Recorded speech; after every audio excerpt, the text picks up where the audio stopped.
Hey guys, welcome back to the channel. I'm Relics, and today, again, we see the Kings and the Avalanche in the first round of the NHL playoffs for 2026. Go at it, but here, at home in Los Angeles, the Kings still couldn't get it done, and we still lost 4-2 against the Avalanche. One empty net goal against, not surprising to be honest, but yeah, it's just no way to find. It's just no way. There's just no way for the Kings to ever really pull out of this. I knew it. I knew it going into the series that the Kings are going to probably lose. I was hoping we don't get swept, but it's just tough. You literally got the best team in the league going against the worst team entering the playoffs. Kind of expected the result, right? In any case. Yeah, we lost again by 2 goals. However, this time, oh my god, by some miracle, we actually got an even strength goal, courtesy of Trevor Moore taking a high stick to the face, no less. Unfortunately, that was pretty much it. We did get another power play goal. This one was delivered by Kempe on the back door from a excellent Panarin. I wouldn't even say it was like a shot. It was like a shot pass kind of thing. Definitely a pass, though, to Kempe to the side of the net, and he just deflected that in.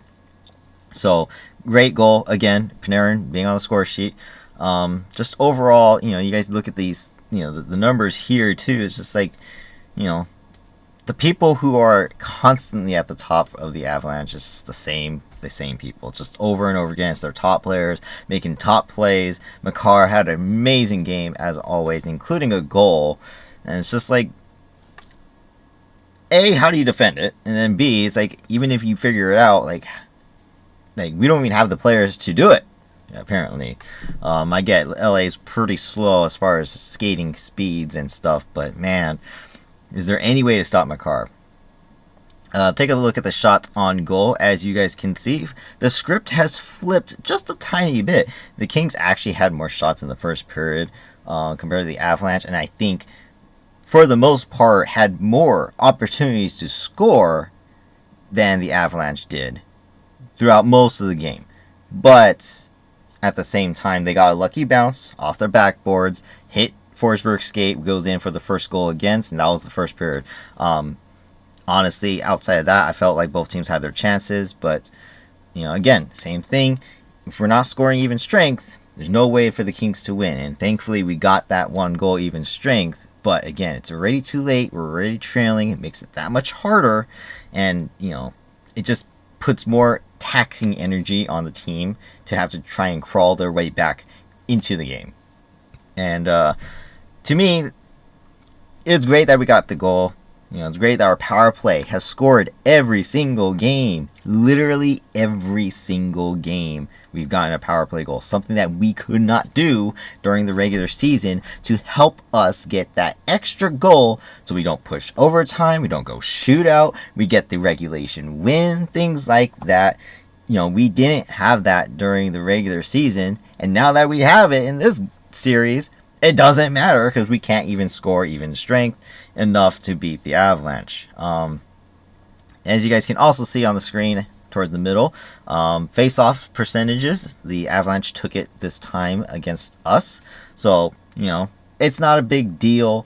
I don't think key face-offs really played that much of a part in this game as it did in the first 2. So, overall, it's not the biggest deal that we lost. What I am concerned about, though, is the Avalanche being able to score endlessly every single game.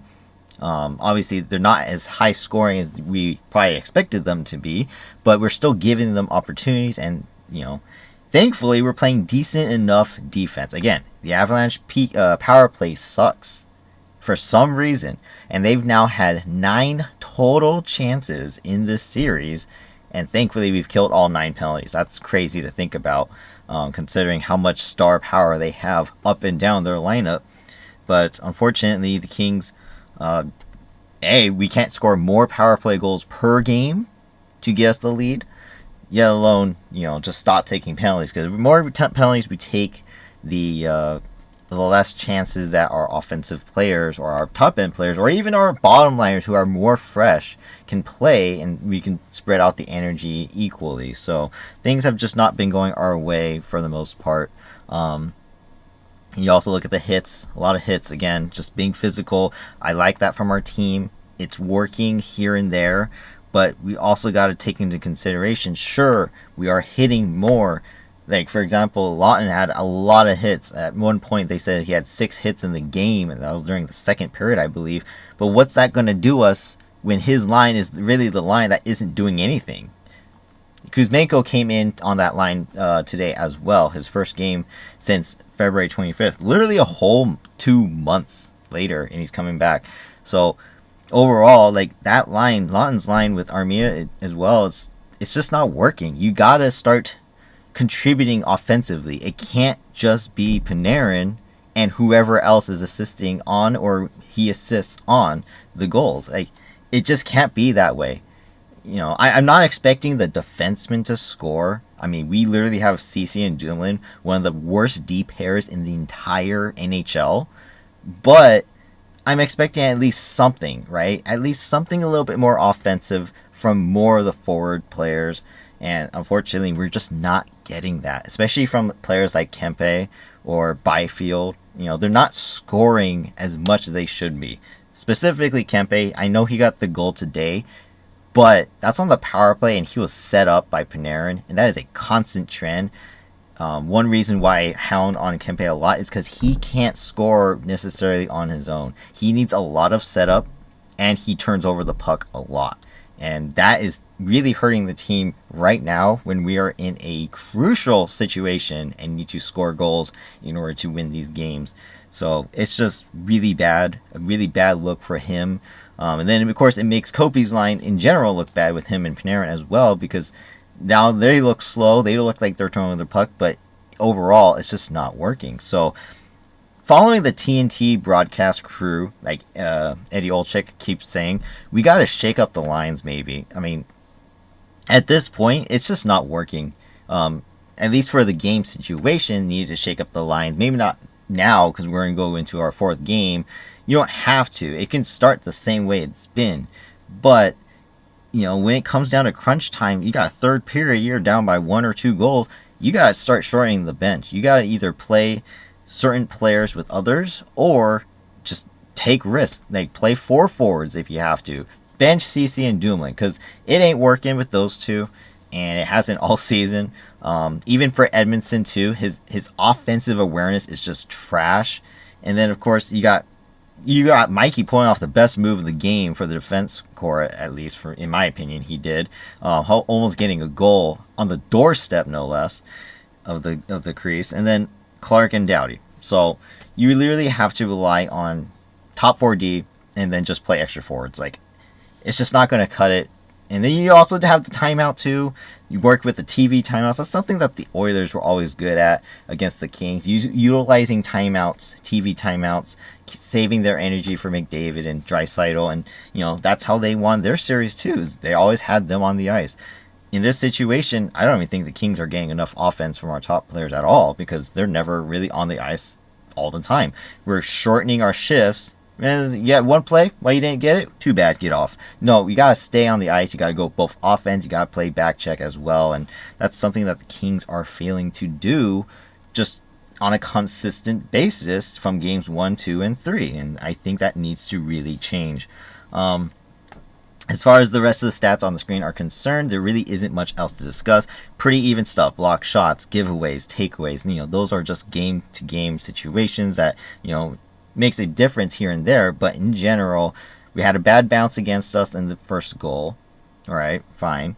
The Cale Makar goal from the blue line, like, we got to block that or we got to clear out the screen so Forsberg can see it. You also have the empty net goal as well. That one sucked, but yeah. And then the shorthand. I totally forgot about the shorthanded goal first. The shorthand on the power play, that right there, that I blame Kempe 100% of the way. Takes a dumb shot, first of all, which he shanks it so it doesn't even get through. And then he can't even back check properly, and the freaking puck from Lekkonen's shot goes off of his skate and into the net. So he neither did the right play offensively, got the shot, and then he didn't even block or stop the pass successfully on the defense. He literally just put it in. So, just in general, it's just a mess. And then the empty net was a mess too. Like, we had full possession with our, I believe it was the third line. It was Lawton's line that was out. We had full possession for a whole minute in the zone. And then as it came out to the neutral zone, we're starting to change our personnel. That's when they pulled Forsberg. I'm like, the Avalanche have the puck. What are you doing? Boom. Scored an empty net right away. There's total miscommunication there. Very disappointing to see that. Even if they didn't score that empty net, I really don't think we would have had a chance to score. The Avalanche never gave us an opportunity to shoot on net. So they did a really good job defensively. Even without Manson as well, they were down a man for half the game. So overall, the Avalanche played a very, very good game, and the Kings did not. I know that some of the teams, even Gretzky said that the Kings probably played one of their best games of the month, but I disagree. It was good, but it's not great. It's not one of their best for sure. They need to do more, put more offensive pressure on and stuff like that. It's just not working. Gotta shake it up. Hell, I don't even care. Put Byfield back on the top line with Kopi, or hell, if you need to, drop Kopi to a bottom line. Like, we need to put more skill together. And as much as I hate to say it, Kopi is older. There's no denying that. There's a reason he's retiring at the end of this season, and it's because he's getting older. He's not as fast. He's not as skilled as he used to be.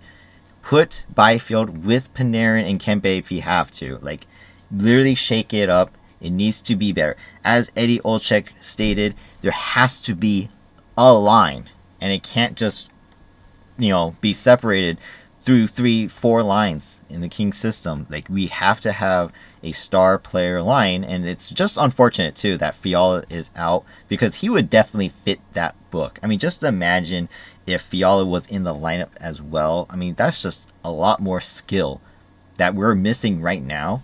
That could probably tip the scales, just a little bit more to balance out. Maybe even get that second power play goal a game. Maybe even get that even strength goal that we need per game. But unfortunately, just, you gotta make do with what you have. And unfortunately, it ain't cutting it right now. I know I'm getting ahead of myself, but once Kobe retires, it's not looking good for our future. And if we're not going to win the Stanley Cup now, well, I'm going to admit it's going to be a rough few years before we even get another chance. But that's another time. That's a story for another time. So, overall, Kings lost. Gotta get in game 4. Honestly, there's not much more to say. Gotta put more pressure. Gotta put more offensive, pressure on the Avalanche. Don't take stupid penalties, obviously. We were a lot more disciplined this time, of course, but just gotta capitalize on the chances. Especially any chance that we have, like, it's almost practically open nets, we gotta tuck it. The Avalanche can do it. Surely we can do it too. So, that's going to do it, though. Thank you guys for watching. Hope you guys enjoyed my reaction. Again, I make these just so I can get you guys my raw reaction right after the game and let you guys know my thoughts. Clearly, I'm upset about the defensiveness part of it, but, it is what it is. Thank you guys for watching. Hit the like button if you enjoyed this. Comment down below what you guys thought. Do you agree? Do you guys disagree with what I had to say?